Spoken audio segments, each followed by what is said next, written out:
It is Supernanny Saturday, and this week we are watching The Bailey Family. So let's grab our beverages and dive in. We have two children. No. Billy, who's 2. He can be really, really sweet. And there's the devil. It's a nice out. Jaden, who's 6. Don't ever joke me again. She's already hit like the moodiness of puberty. Billy, you never know when the temper tantrum's gonna happen. And he'll get really, really mad really fast. Don't give me those dirty looks and walk away from me when I'm talking to you. A fellow teacher as well as a police officer father, both of them serving their communities.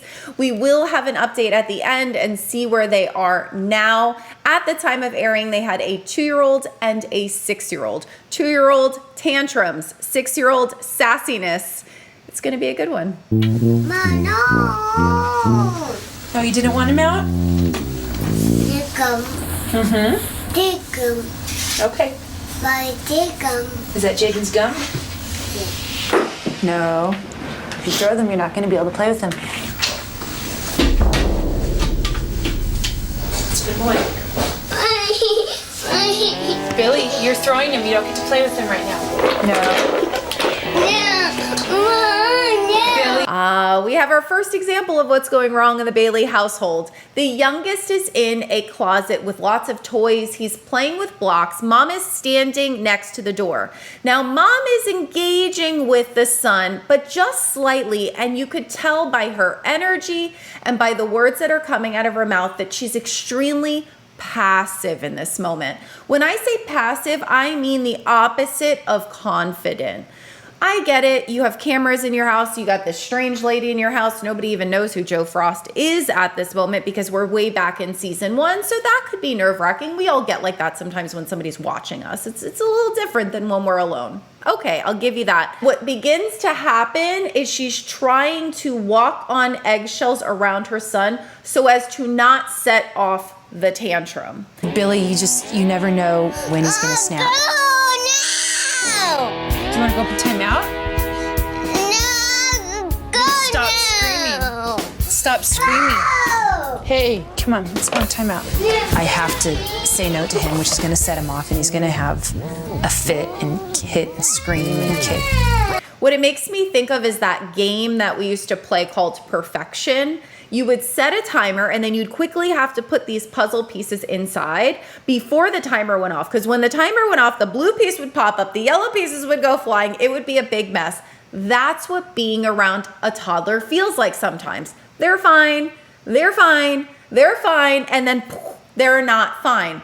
And if you're not prepared for that explosion, which will inevitably happen, it can be unnerving. Let's say that he has about 10 tantrums a day, just for a round number. We could cut that down to 5 tantrums by using preventative strategies. Why was the kid throwing the block? Was it because he couldn't build it properly and he was getting frustrated? Did he throw it because he was bored? You see those things that could happen? Mom could catch on to those things, catch it before. Even when he threw the block, she could have said, oh, wow, it looks like you're all done with blocks because you see this block? That's a hard block, and blocks hurt when they are thrown. They can hurt somebody. Balls are great for throwing. Why don't we clean up these blocks and let's go play with the other balls? We can even pretend like they're snowballs and throw them at each other.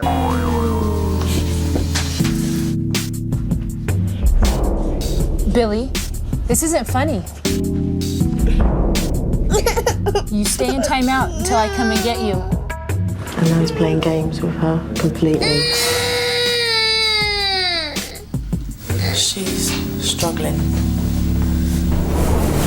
You could just tell by his face, he looks lost. He doesn't even understand what's going on at this point. The lesson has been lost. Her discipline was already done. She said, I'm going to take away the blocks. So to me, That's it. It's over at that point. You then just redirect the child to another activity. If they're throwing their body on the floor, you say, hey, I'm ready to go play with the balls over here, because he's only 2. If he was older, then we start to have additional discipline for that behavior. But we're talking about a 2-year-old. When they're like that, there's really not much we can do other than to emotionally regulate ourselves, let them borrow our nervous systems, which means talking slowly, being calm, right? Not snatching the blocks like, well, that's it, you can't play with the blocks. We just go, wow, looks like you're having trouble playing with the blocks. We're gonna have to take these away because we have to be safe. Well, we had a sleepover. I don't know. That's Jaden's bed. Jaden, when she has her naps, she sleeps in the hallway. Jaden, what is this? My extra bed. Extra bed? You have 2 beds? I can't believe she sleeps in the hallway. Don't pets sleep in the hallway? Joe Frost has not changed from season 1 on. The lady is blunt. She says it like it is, and it's very entertaining. The way that she goes, Jaden sleeps in the hallway? Don't pets sleep in the hallway? I don't see a problem with her sleeping in the hallway. Who cares? I'm actually more curious as to why she sleeps in the hallway. We do know that young kids, they have fears over monsters in the dark and lots of things during this age. So maybe that's how it started. And then she quickly learned that this is the safe spot. That's not safe. This is safe. Kids learn what is reinforced. Children down for a sleep, they resisted. Stop. Don't hit. Billy got up 3 times. Billy. In bed now. Jaden was fighting. I'd much rather take a nap than do my work. And I'm sure you love him, but I don't. Until, of course, she was allowed to sleep in the hallway.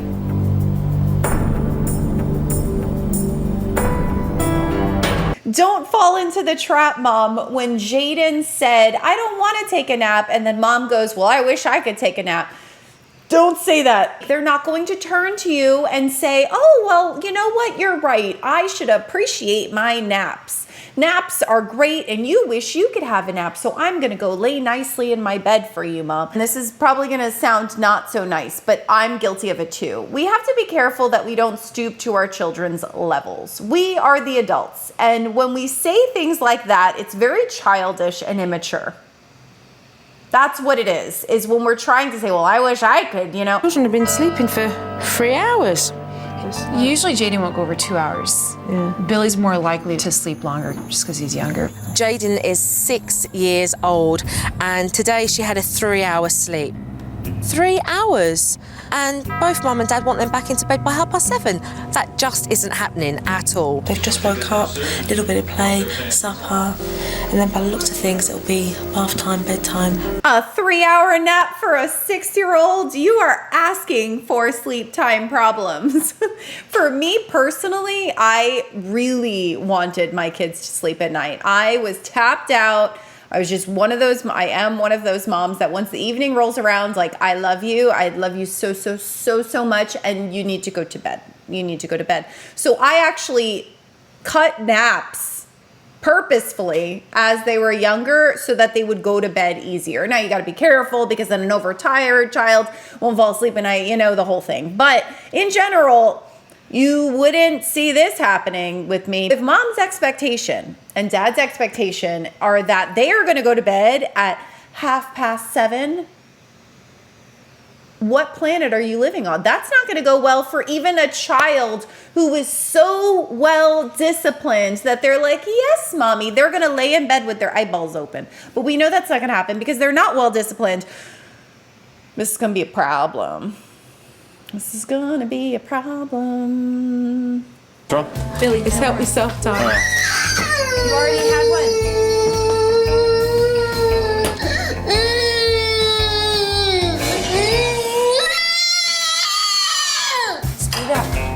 When Billy does the tantrums, we're just so frustrated. You're not getting more, Billy.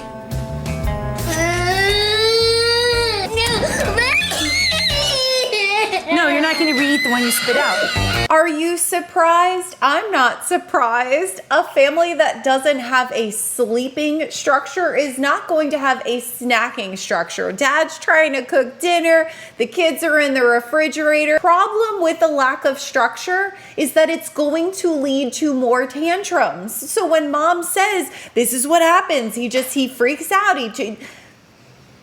Well, because sometimes he's allowed to eat and sometimes he's not. He can have one piece, but no, he can't have two. No, you could have this, but then you spit it out. Now you can't get it in the garbage. It's so unstructured that the child is having a tantrum because of the lack of structure. When I said you could cut down 10 tantrums to 5, this is part of those 5. Young kids have problems when something's an option and they ask for it, and sometimes they get it and sometimes they don't. Do you want your plate? Poor old Billy was in a high chair like a baby, pushed to one side. So I felt really sorry for him because he was just kind of there on the side, and Mum would turn around every now and then and, are you okay? He's a toddler, not a baby. They should have had him in a chair. Joe does not like the high chair. She feels very bad for him. I don't get it.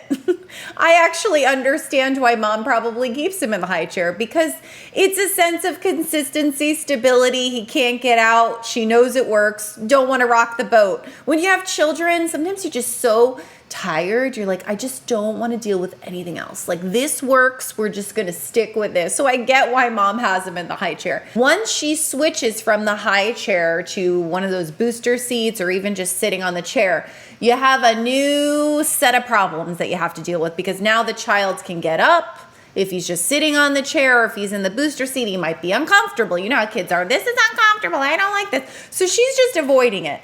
I must say that when she does decide, when any of us decide to change something with our children, it is the perfect opportunity to create good habits. Talk about a plan together of exactly what you're going to do, because if you let Billy get out of the chair multiple times on the first day and the second day and the third day, that's it. You've just created this habit of he can get up from the table. Bedtime for Jaden and Billy is a nightmare. It really is.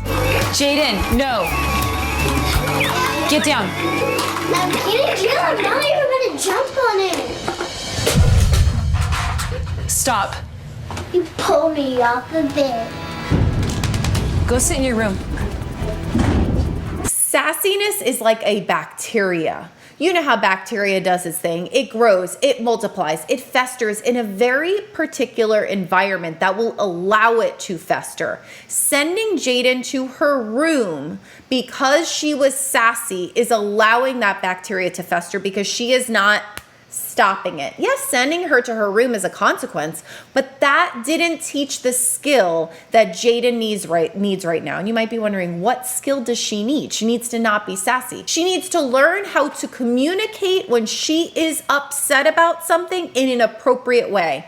Let me be clear. There is nothing wrong with our children being upset and not agreeing with us. Those things are okay. Our kids don't have to be happy with us all the time. Quite frankly, they're not happy with us a lot of the time, because we don't let them just do whatever they want, because we have a schedule, we have things to do, we have places to be, people to see, right? But Jaden needs to learn how to disagree appropriately. And in order to do that, sending her to her room doesn't teach that. Serious attitude. From a 6-year-old. Jaden is a great kid. She can be really sweet, very loving and snuggly, and then she can be this like devil child. It's like Jekyll and Hyde, and you don't know which one you're gonna get if you say something, if she's in a good mood or a bad mood. No way should Jaden be speaking to her mother and addressing her in that manner. When a child is older, I usually try to discipline away from other people and adults, because it takes away the shame factor. It's not about punishing and making you feel small. And it's not about a power struggle of let's do this battle in front of the other adult and see who wins.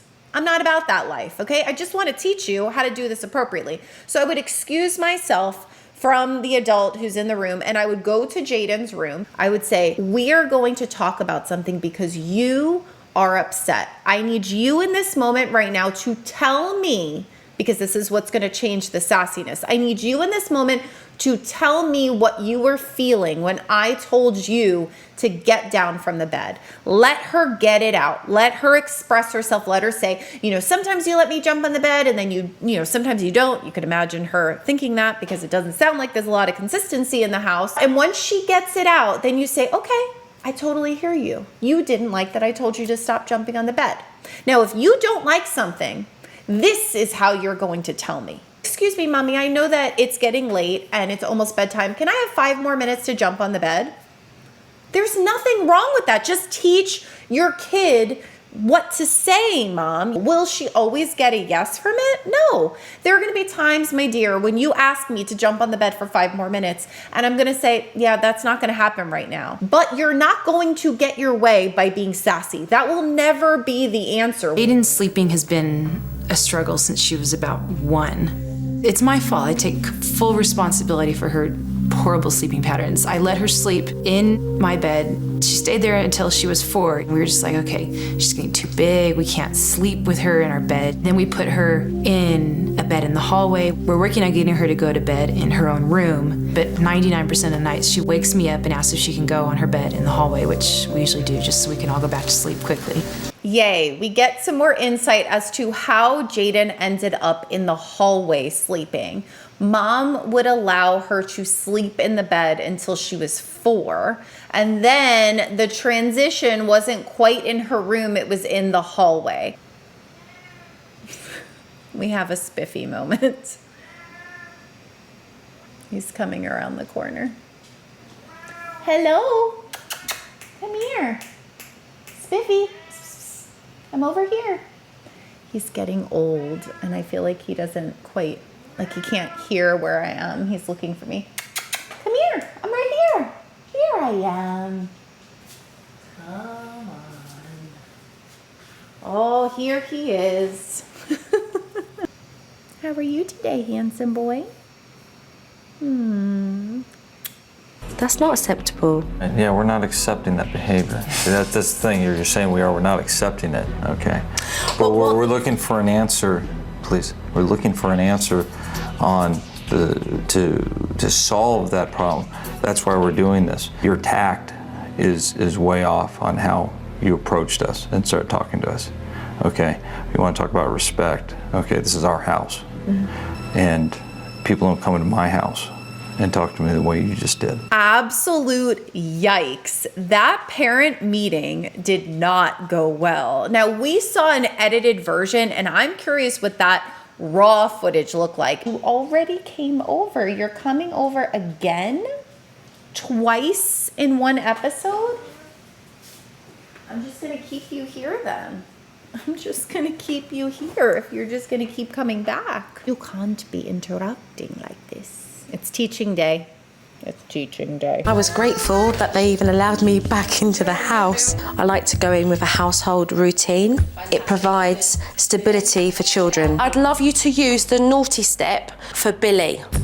The naughty step works for discipline. Can we do the step with Jayden too?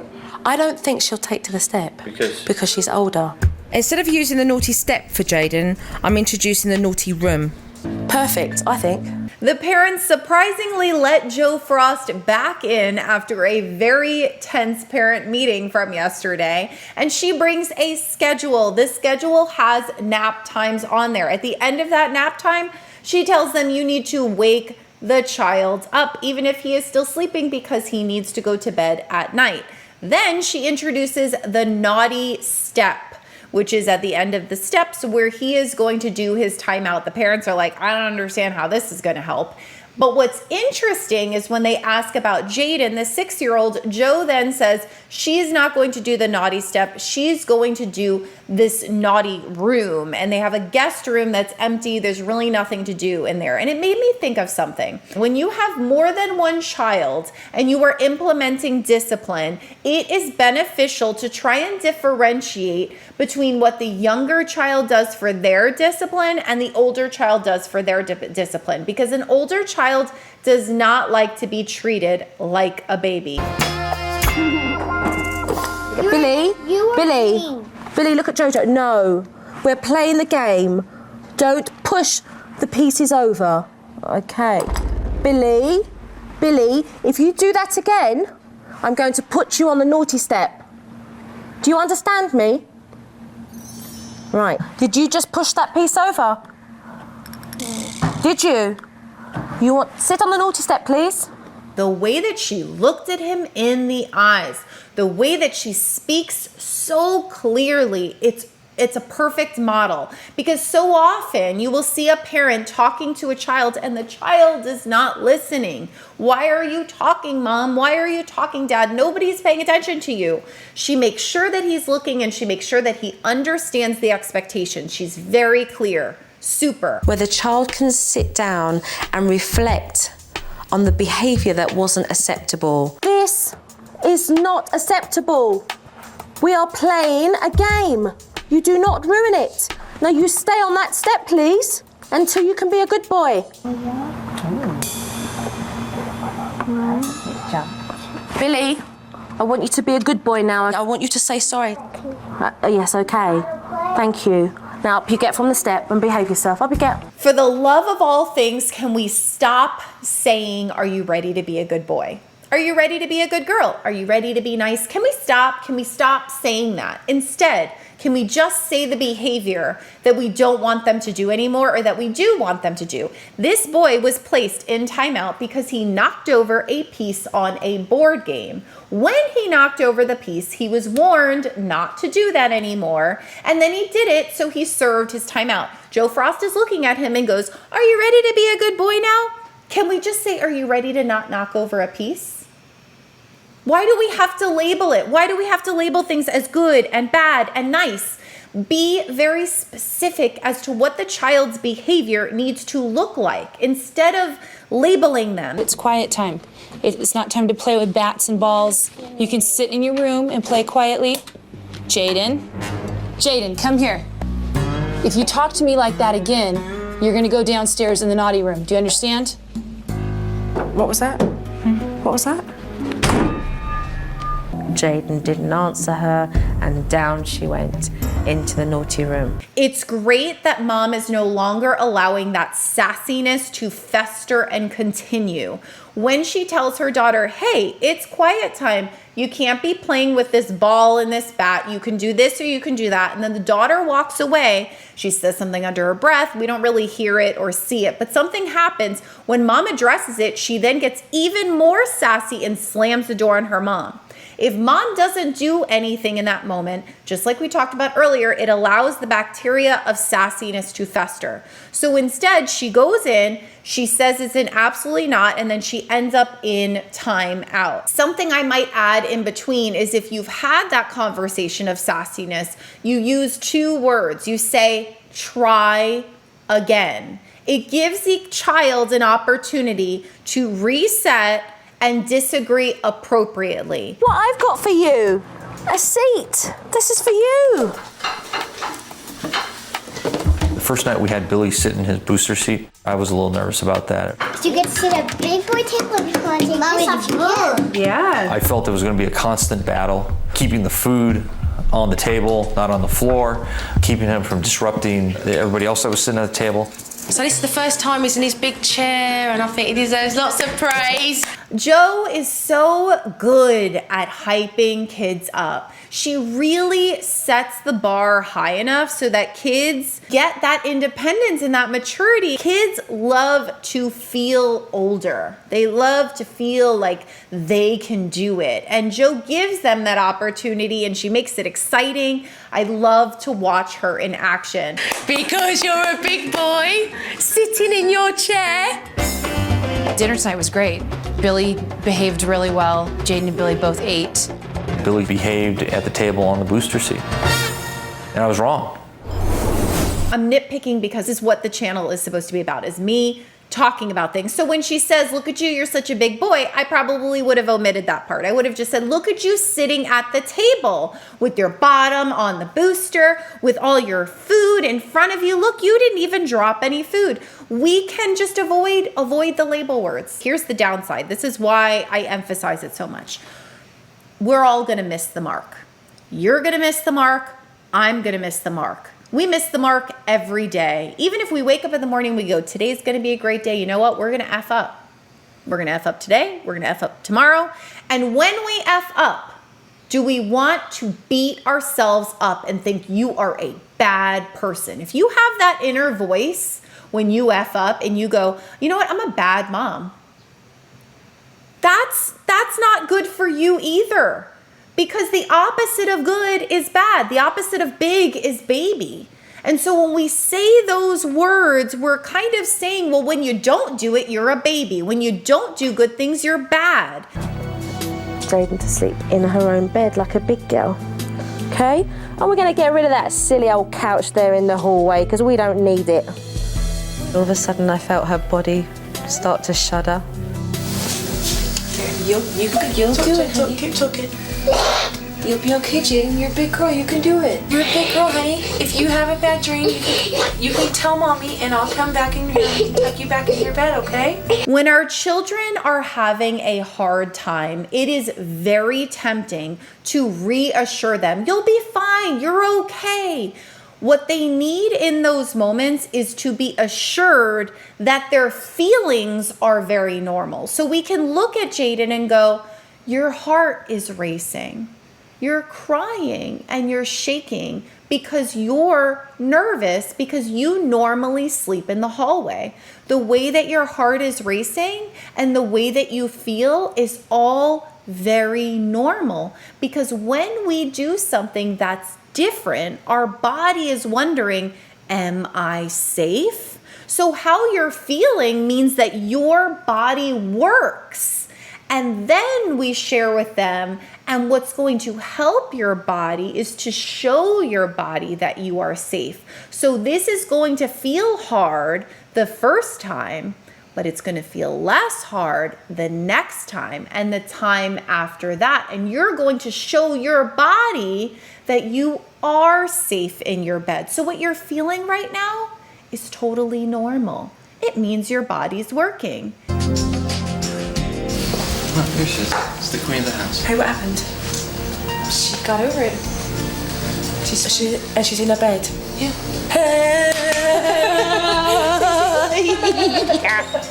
Well done. Well done. I'm really proud of you. She did fall asleep in her own bed with the knowledge that the purple couch was no longer there for her. I thought Joe was just a god. Yay, go Joe, go mom, go Jaden. She is sleeping in her own bed after all this time, making it seem like it was going to be a big deal. It ended up not being as big of a deal. That is something that is so fantastic about Supernanny is she's there as the confidence bridge between what mom and dad want to achieve and what they're currently doing. She helps them make that leap because she's there to support them. Oh, let's see where the Baileys are now. Bill and Stacy became real estate agents in Florida, leading to the family moving there. Stacy gave birth to her third child, a daughter named Aurora. Congratulations to them. Jaden got married to a man named Austin, and she gave birth to two daughters named Blair and AJ. Here is the real estate page for mom and dad. The picture is quite fuzzy. It's all I could find, but we do see Stacy and Bill there. So they are real estate agents together here in Florida still, if anybody needs any help with that. I also found, dun da da da, this is Jaden, and it's Jaden pregnant. It took me a little while to find this one. Luckily for us, grandma, husband's mother, she had pictures of Jaden. So this is Jaden pregnant with the second child. She's had two children. This is a video of the grandchildren, Blair and AJ. This is Jaden and Austin, again, when she was pregnant. It says 13 days left until AJ arrives. Now, unfortunately, I can't find any more updated photos of Jaden on grandma's page. I don't know if that means that Jaden and Austin are no longer together, or maybe there's just, no photos of it. I also couldn't find any photos of Billy, who is the boy, and then I didn't even look up Aurora because we knew nothing about her. She wasn't even on the show. So this is Jaden, and I hope that they are all doing well. It looks like regardless of the status between Jaden and Austin, it looks like they have two very loving grandparents in their lives, and I'm sure that Stacy as well as Bill are there too. If you enjoy this kind of content where we get entertained by Supernanny and we also learn something along the way, we bond, we grow, hit the subscribe and join us here on Mommy Breakdown. And also, if you can, hit that like. It lets YouTube know that it is content that people are interested in, and it will show it to more people. And I will see you next time. Bye.